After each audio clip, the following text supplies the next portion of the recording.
We'll get started. Welcome to this webinar by Jews for a Secular Democracy. For those of you who aren't familiar, Jews for a Secular Democracy is a pluralistic initiative that is galvanizing the Jewish community to advocate for the separation of church and state. And I am so pleased to have my friend and colleague presenting today, Dr. Juham Navar Rivera. He is a political scientist, writer, public speaker, and research consultant. He's the political research director and managing partner at Socioanalytica Research, a senior fellow at the Institute for Humanist Studies, and a board member of the American Humanist Association. He is one of the leading scholars at the intersection of race, religion, and politics in the United States. And he just released a survey, a poll that actually got included in 538 in The Economist and in the New York Times. So he's basically like the pollster's version of a rock star. So we're really fortunate to have him today. And he's going to be breaking down the what we need to understand about Jewish and religiously unaffiliated voters in the context of this election. And so without further ado, I'm going to turn it over to Juham. We will have a Q&A at the end. So please save your questions and I'll be watching out for those. Yeah, thank you, Sarah, for those kind words. I definitely don't feel like a rock star, especially now after the Eddie Van Halen news and just realizing that Eddie Van Halen was about my parents' age, and I never thought my parents were cool. So it's really interesting. But no, thank you for this opportunity. I was just before we started talking a little, chatting as we were preparing the audio and whatnot, and Paul mentioned Barry Kosmin, who is my mentor, and of course, like a secular Jew. And so this is one of the persons who I have learned the most in this. So, it feels quite fitting doing this kind of presentation to this kind of group. Barry will be very happy, and actually he's very happy. I just mentioned to him while I was texting. So I'm gonna do a little bit. We're gonna start with the Jewish vote for a few minutes, in where things stand, and then I'm gonna move to secular voters, and I'm gonna this time, instead of going very historical, although I'm gonna start a little historical, I'm gonna keep it to the context of this election, just to make things flow smoother and essentially being able to have a larger discussion and a Q&A question. So I hope to end by 8:35 maybe, and then like have a few minutes talking, and then like having a discussion. Then everybody can go, who wants to watch the debate can go on time. And let me share my screen right now.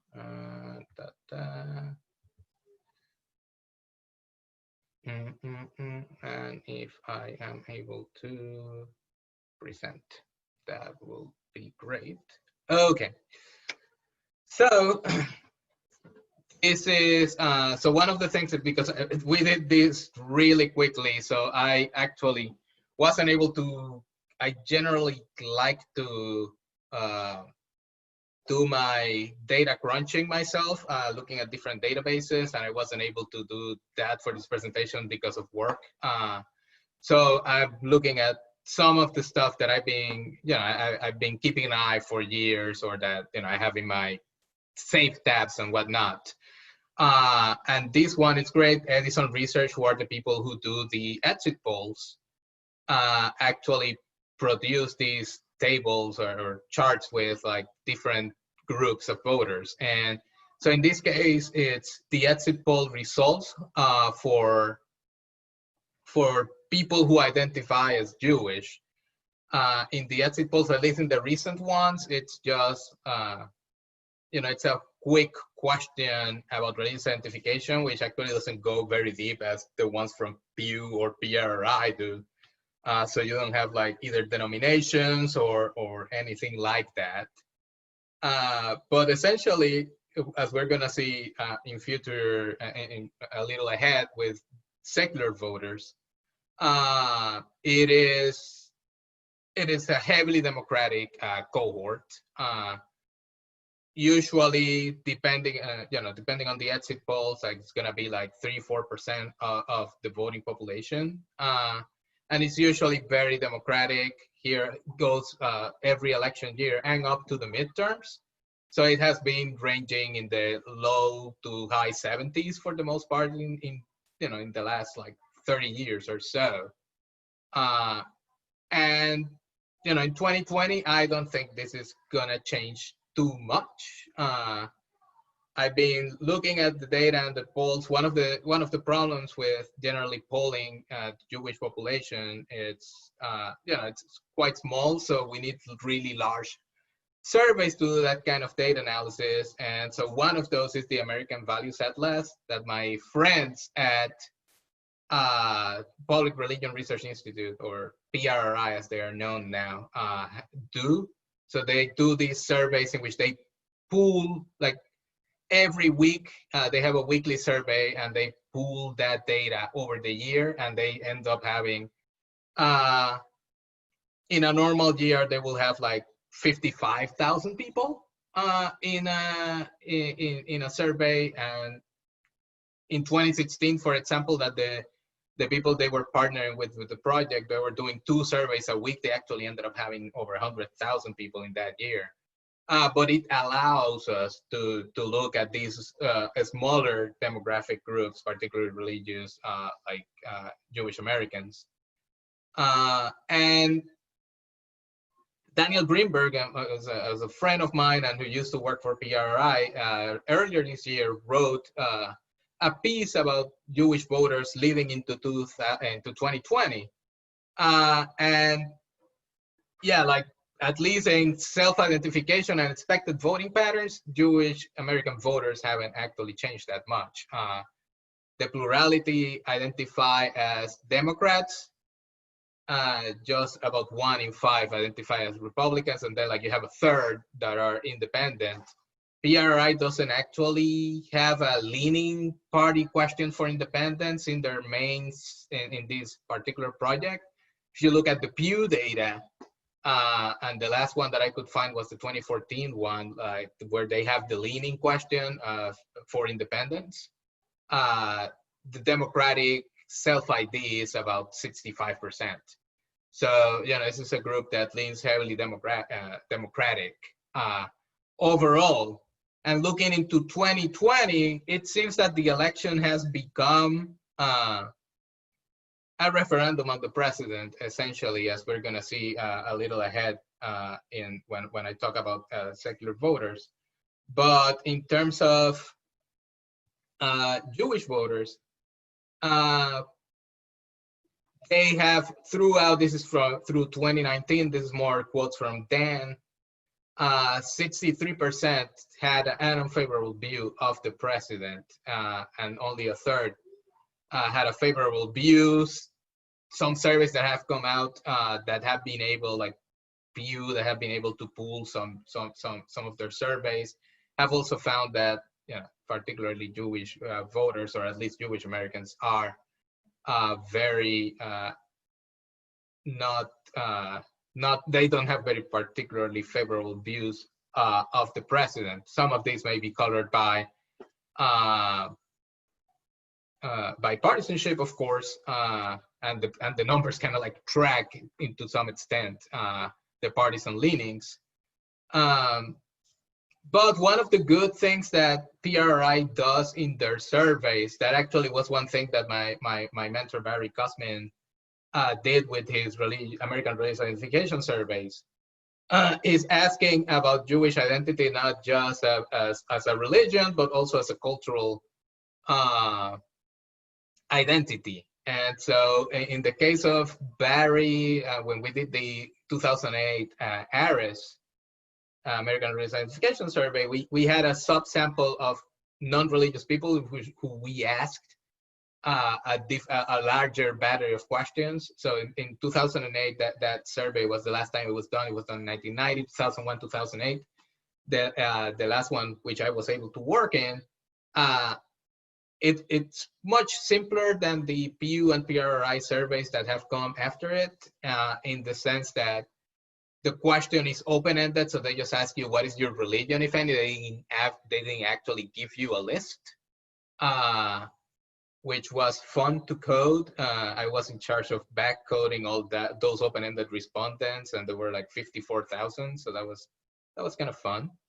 But the other thing that, one of the things that happened is like people who identify as Jewish or in different Jewish traditions, you have to create like all these little codes and try to create some cohesiveness and some categories that make sense. But the people who identified as non-religious, which was atheists, agnostics, people who say nothing in particular or nothing, or I have no religion, or a plethora of other responses that hinted that they didn't have any religion. We had a subsample that were asked about that of non-religious folks who were asked about their cultural upbringings, and the top 3 cultural upbringings that were mentioned by that particular cohort of non-religious people in 2008 were Irish, Italian, and Jewish. And of course, it actually made a lot of sense as we were looking at how the religious demographic of the non-religious were changing, and that a lot came from people who formerly identified as or were raised as Catholic. So it made sense to have a lot of people who identify as Irish or who had Irish or Catholic, Irish Catholic or Italian Catholic roots. And then there was this particular large cohort, and you can look up the Irish 2008 report at Trinity College, in which it was the 3rd largest cohort of the ones we measured. And Barry has done a lot of research over the years about like what he called Jews by religion and Jews by culture. And so PRI does something like that. And one of the things, the people who identify as non-religious, they actually have a follow-up question if they have a Jewish identity, or they have a cultural Jewish identity. And one of the, so they differentiate between religious Jews and unaffiliated Jews, as they call them in PRI. And essentially, like, the numbers don't change. Like, they have similar attitudes toward the president. This is something we cannot do in the exit poll, so we don't really know how the the non-religious Jews versus the people who are Jewish as religion vote, because we kind of like have that kind of number. And to the best of my knowledge, Pew doesn't do this kind of follow-up question with Jewish respondents or non-religious respondents about their Jewish identity. So we don't really have an idea of how the vote will vary depending on whether you have a secular identity, secular Jewish identity, or religious Jewish identity. But certainly these numbers from PRI suggest that they're not that different in terms of certainly their attitudes toward President Trump and certainly the partisanship. And so essentially, if we think about the election, I found another survey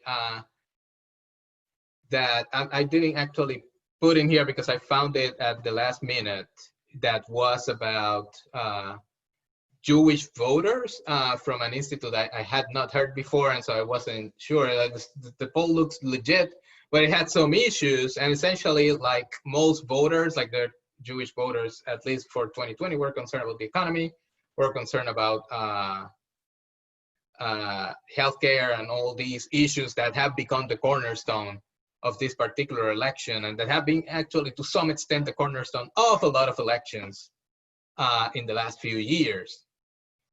So with that in mind, I'm gonna shift toward the secular vote, mostly because we're gonna see some of the similar patterns emerging, and so I wanna discuss those. And I'm gonna start with a little history.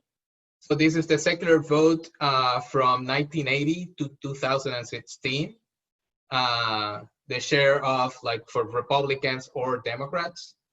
And as we can see, similar to the Jewish vote, it's a heavily Democratic voting cohort. It peaked in the Obama election. I think everybody, like every kind of pro-democratic group, peaked as pro-democrat in the Obama election in recent years. Certainly, it was the last election that like Democrats have a very large majority in this, comparing with the partisan environment. And these actually, this is a chart I created for a column for thehumanist.com. That's non-decision 2020. So I've been writing since, I think, November last year, try to do once a month a different aspect of secular voters or secular politics. And now I'm going to shift to like talking a little bit about the survey that I just released that Sarah mentioned at the beginning, which is the Secular Voices Survey. It's a nationally representative survey. It's about 2,000 people. We got 600 plus non-religious folk, so that's great because that's what I wanted to focus on, but I also wanted to have religious populations to compare with. I did one last year, which was only secular Americans. It was just 500.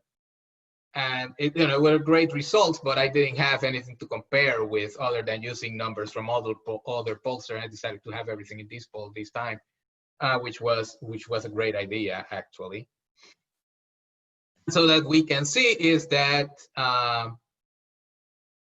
this poll is shows that secular voters, and in this case, secular voters are defined as people who are atheist, agnostic, or have no religion in particular, and who say that they're registered to vote. So all registered voters, the survey has like Joe Biden ahead 53-45, which is kind of like in line with what surveys at the time, this was conducted back in September, was just released this week. But it was about the range that the polls at the time were finding. So when I got that result, I was really happy because that meant that I got a sample that echoes what's being finding around the time. And these actual results actually were just added to, as Sarah said, to the Economist Index, to the 538, and the New York Times. So that wasn't actually part of the plan, but actually worked out fine. Most of the visitors to read the report actually have come from those websites. And secular voters, actually 68-30, it's about in line with we have seen in other years. Certainly for Democratic candidates, that's on the average, I would say, or in the of the last few elections. Obama got about 75 and 70, Clinton got about like 66. And then like most Democratic candidates have gotten into the low to mid 60s. So that makes sense in terms of what we would expect from secular voters. And then the 30% actually seems about right, although like it seems slightly higher. I mean, the survey does have a 4% margin of error in this group for secular voters. But the secular Republican vote has hovered between the low 20s up to 30. So this is on the high end. And I would expect that, these numbers would look fairly similar. One of the interesting things about that we discussed in the report, but we don't, I don't have the charting here, is that compared to Christians, for example, we didn't have enough large sample of people of other religions like Jews or Buddhists or Muslims who essentially as a group lean Democratic heavily, so they kind of like mirror these votes from the secular. But Christians vary very much by color or by race. So white Christians are 2/3 Trump, 1/3 Biden. Christians of color, like Black, Latinx, Asian, are the other way around. It's 2/3 Biden, 1/3 Trump. And then secular voters white secular voters are about 2/3 Biden, 1/3 Trump. secular voters of colors are 3/4 Biden, 1/4 Trump. So secular voters are kind of like the only ones, the only like religious cohort that actually doesn't have major differences by race, in which like voters, regardless of race, are leaning toward the same candidates. For the most important issues, one is interested. So we asked them that to select 3 of this list of issues, and the pandemic actually is the top issue for secular voters, followed by the economy and healthcare. Those are like the top 3, about 40% to 47%, 39 to 47% care about these 3 particular issues. Same for all Americans. And if you look by party ID, actually, so Trump voters and Biden voters also select these as their top 3, but they shift their preferences. So they have similar concerns for healthcare, but Trump voters are more concerned about the economy than the pandemic, and Biden voters care more about the pandemic than the economy. So they rank the pandemic 1, the economy number 3, and Trump voters have the economy number 1, the pandemic number 3. Secular voters are the most likely to care about climate change, and secular Democrats actually are the most likely to care about climate change in their concerns, which comes in line with one of the themes that the survey found in terms of the concern for science.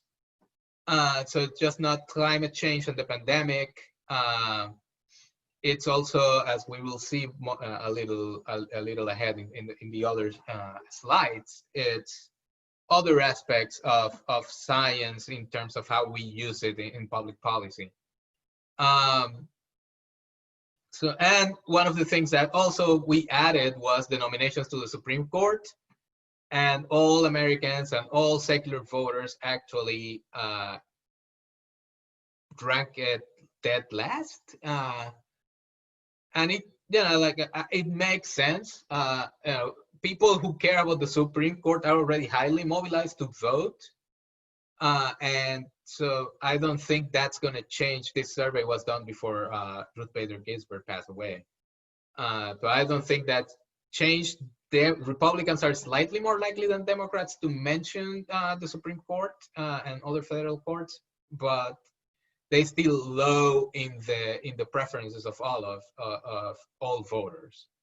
And the people who mentioned this are probably prime already to vote anyway. So the gains that particularly the Trump campaign could gain from this, I think it's particularly small. And one of the things, instead of going into the approval ratings that we usually get, I decided to do approving the job handling the pandemic. And the results are highly partisan, so they make a lot of sense. But one of the things is that Dr. Anthony Fauci is the most popular figure about those handling the pandemic. And then people generally approve of their local governments and their state governors. One interesting thing is that generally people are approving of their governors. So Republicans are more approving of Democratic governors than Democrats are approving of Republican governors. When you divide those by, you divide the respondents by those cohorts of states. I cannot do a state-by-state analysis, but we can do those variables of who controls the governorship in a particular zip code. That's the variable we use for geolocating people. And then, like, Donald Trump has only 45% approve of Donald Trump among all Americans. Secular voters give them the lowest marks, in par with Mitch McConnell. So 31% of secular Americans approve of the job that Donald Trump and Mitch McConnell are doing. 71 approve of Anthony Fauci's job, slightly more higher than the general population. So essentially, secular Americans are more likely than religious Americans to actually approve the job of Anthony Fauci handling the election. And then we asked them about different institutions. This is only secular respondents, because if not, the chart was going to get really, really messy. But two things jumped out at me when I started analyzing this data. One was that scientists are the most trusted group among secular Americans, with like over 60% saying a great deal and whatnot. Or a great deal or a lot, and then like you add over 85% saying with some kind of trust. And then looking at that, organized religion is actually the least trusted institution.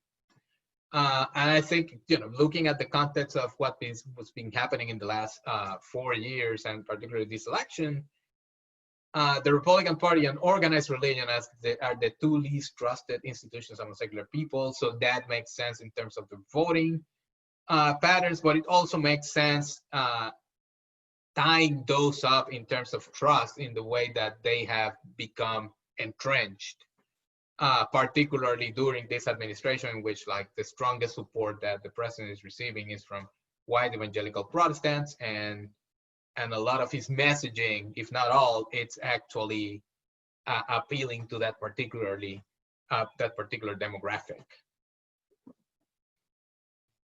And then support for policies. So secular Americans, the most likely to care about climate change again, like investing in renewable energy.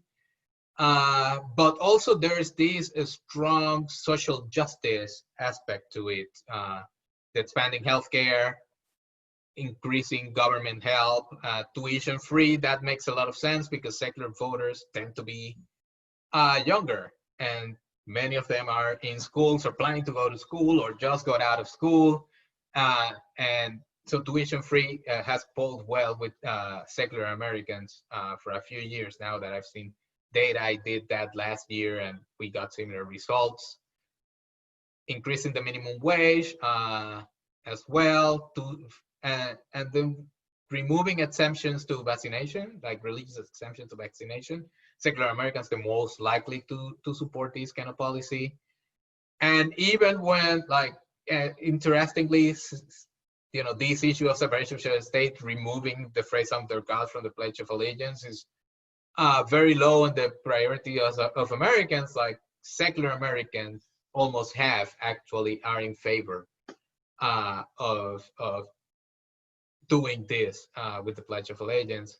And one that I actually added this year that certainly wasn't last year was abolish or defund the police kind of question. And I have worked with other pollsters that have been trying to find a frame for this question. Definitely defund the police doesn't poll well. So I settled for this language, which was a mix of a couple of questions that I had seen before asked, which is moving funding away from police and into agencies that promote public health.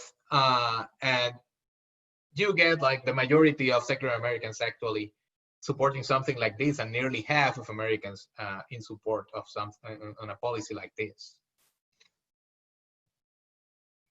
And then, so what we expect, one of the things that I want to a little bit close with is that is the sense that people say that secular Americans don't vote. I was actually, as I was preparing for this presentation, I was reading an article about religion and the vote in 2016, and it was by Gallup, and it was in the Gallup website, an analysis of Gallup polls. And the author actually going into a rant about secular voters don't vote, they don't show up, and in the exit polls they are much lower than the general population numbers. And so one of my last non-decision 2020 columns was about this particular question.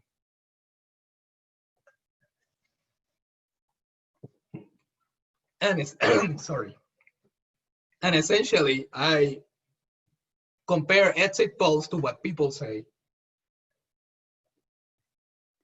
that secular Americans actually vote alike. And So secular Americans in 2016 were about 24% of the population and 15% of respondents of exit polls.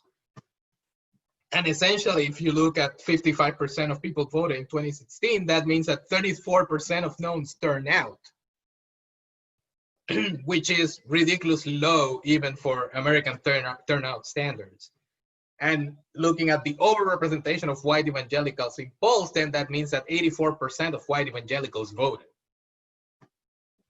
So I analyzed the 2016 comparative congressional election study that it's done at Harvard by a bunch of researchers from over 30 universities, and it has a sample size of 60,000 plus respondents.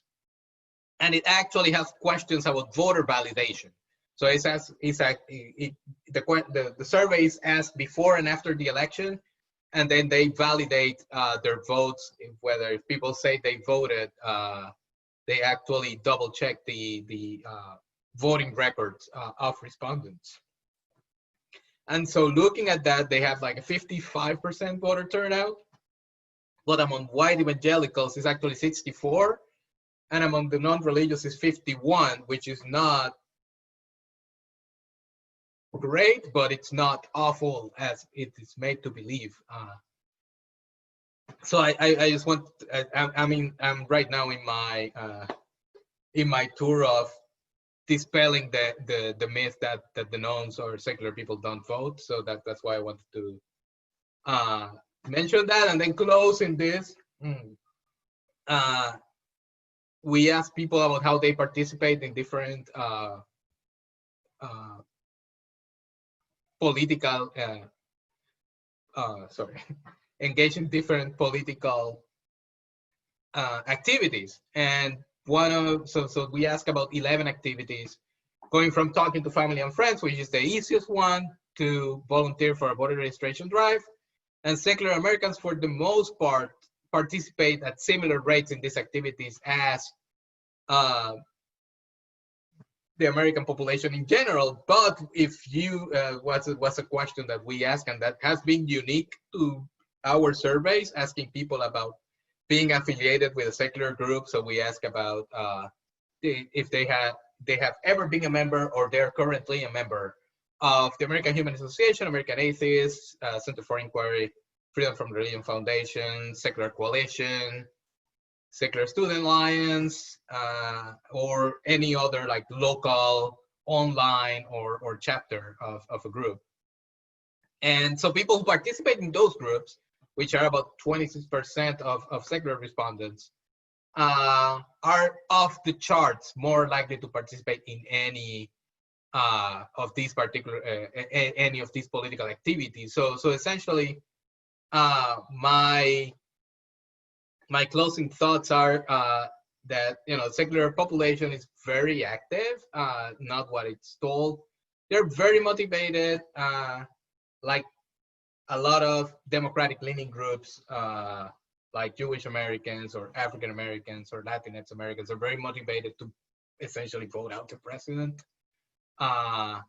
And so we would expect, like, voter turnout may be higher this year for this particular cohort, and we should expect probably the same amount of votes in line, this heavily democratic leaning voting pattern. And given that the concerns of the election has been like coronavirus and not listening to scientists, and essentially, like, Dr. Fauci has become a folk hero among secular voters, that this will be one of the, that's going to lead the election.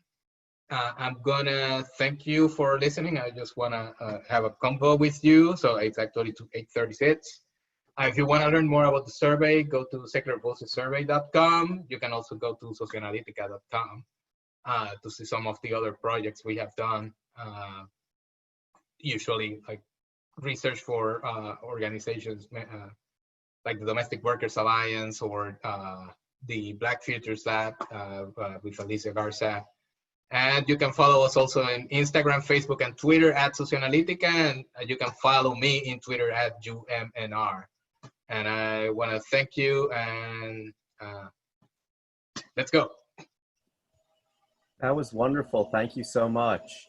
I am a real demographics geek, so I love this stuff, and I have a couple of questions myself, and then I see that we did get some questions in the chat, so we will get to those as well. And if folks who are participants think of more, please feel free to add them in the chat or put them in the Q&A. And for those who didn't see me before we got started, I'm Paul Golan. I'm Executive Director of the Society for Humanistic Judaism, and our social justice initiative is Jews for a Secular Democracy. And I really appreciate the statistics that you shared at the beginning, which I've never seen before, which was very interesting, about basically, it doesn't matter if Jews identify as secular, not religious, or religious, as far as where they fall on the political spectrum. You had it at basically, statistically, to say 64% of secular Jews or unaffiliated Jews view Trump unfavorably, compared to 63% of religious Jews, and likewise 51% versus 50% very unfavorably.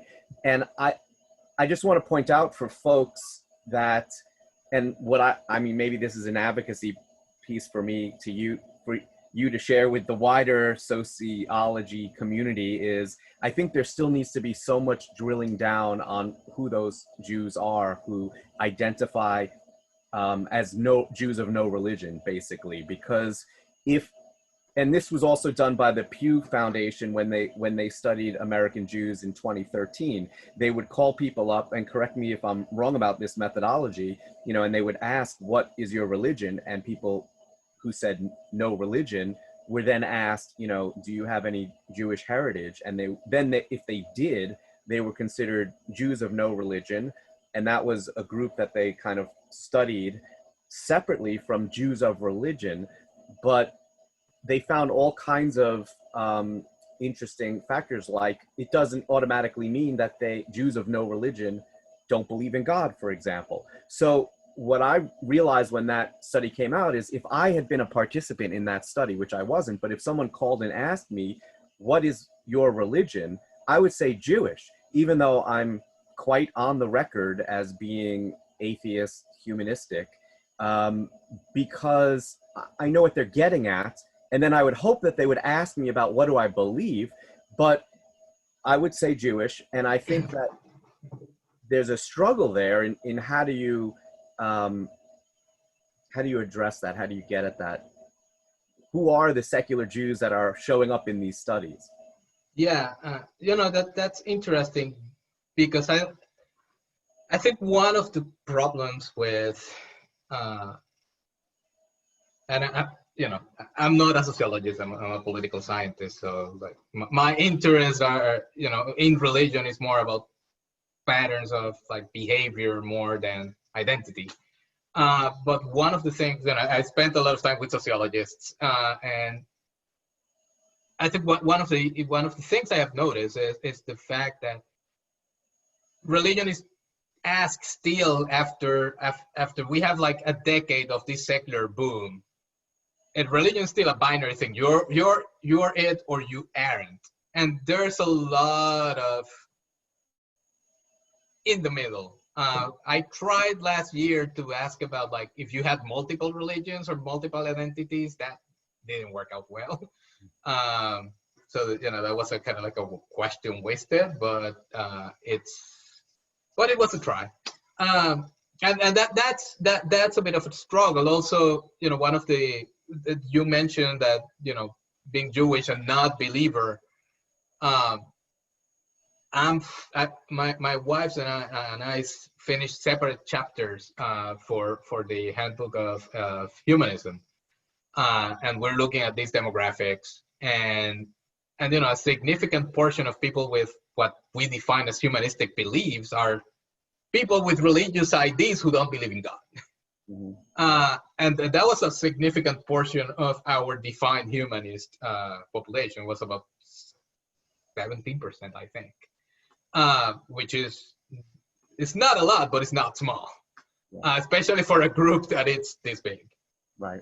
And yeah, I think it's particularly uh,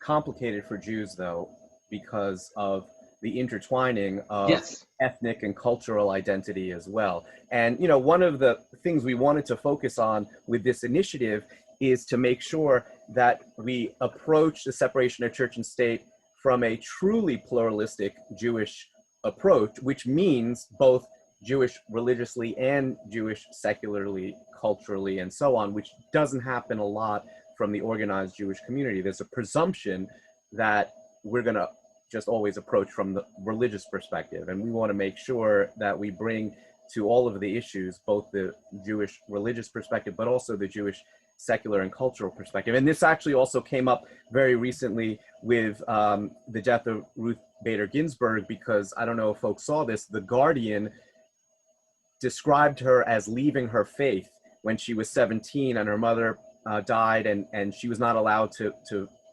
be counted in the prayer minyan to say the Kaddish over her mother. And The Guardian said she left her faith, and the whole Jewish community is like, what are you talking about? She clearly identified as Jewish her whole life. So I think though it was very interesting, because in my mind, if you're going to separate out secular from religiously Jewish, how come the Orthodox, who are all going to, and I think this was one of the questions in the chat, if the Orthodox are always going to register as religiously Jewish, how come, and I know the Orthodox are only about 10% of American Jewry, but how come they don't skew that number higher in any way than when you're pulling out the secular? Any sense of that? I don't have a sense.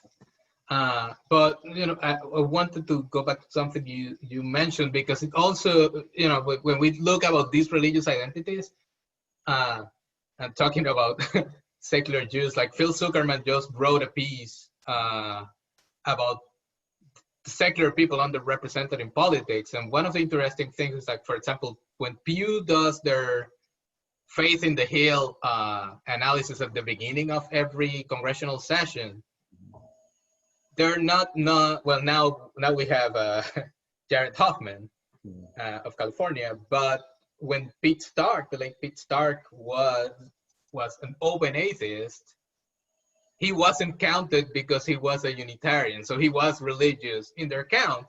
And then like Barney Frank, who came out as an atheist recently, he also didn't count as because he's still Jewish. And so, these are the subtle ways in which, like, not necessarily particularly in the case of Barney Frank, certainly, secular Jews are kind of like not really counted, but also in terms of secular Americans are undercounted, because, like, what it means to be secular when you still belong to a congregation in which a lot of people are not necessarily believers to begin with. Yeah, exactly. And I can think of one congressperson who I think is in that camp now, but Barney Frank did not come out as atheist until he was out of Congress. Yep. And that was a political decision, because it's still a political liability to admit it. And so that's obviously part of the work that the secular community needs to do, is help us get over that. I have one more question, and then Sarah, if you're monitoring the chat, I'll let you ask those questions. But my other question was, you also showed this really great chart of how Jews have basically voted at much higher rates for Democrats than Republicans for like generations now. And then you talked a bit about Americans in general, and that white Christians are skewing much more Republican. Has that trend changed? Obviously, like, the Jewish graph you showed for the most part is unchanged. And up until actually this election cycle, there were always predictions in the Jewish community that this is the year finally that the Jews are going to vote Republican, and it never happens. They're not making that prediction this year. But has it changed as far as, have white Christians or evangelicals become much more of an important demographic for Republicans than they were in the 80s and 90s? Yes. Mm-hmm. Yes, like right now, I was doing a back of the envelope like account. I think white evangelicals are about 40% of Republican vote. That wasn't the case like 30 years ago. I mean, they have been an important bloc, but I think particularly in the Trump election, they certainly have become definitely the plurality of the party. But so yeah, so that has been a thing, and to a large extent, like the Catholic vote, which is not a thing because there's like two Catholic votes essentially.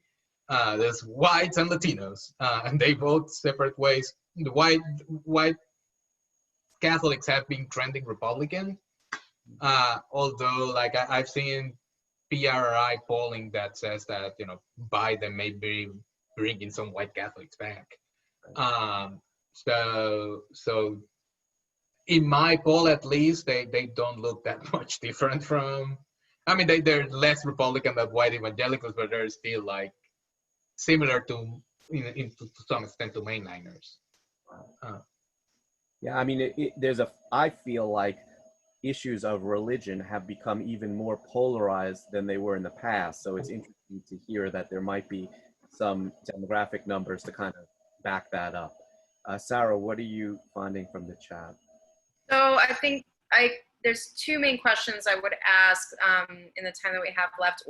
One person was asking about where specifically reproductive rights falls in terms of most important issues. If you've asked about it in your polling, or specifically, or if you kind of roll that into access to healthcare. I didn't ask that one in this year. Last year, I don't remember actually. I have to double check that. But I didn't ask that question this year. Those issues usually kind of like, I also had like LGBT rights, and they poll low. They usually particular demographics, like liberals are gonna be higher than anybody else. And then depending on how you word reproductive rights, like it may be more important for Republicans than it may be for Democrats.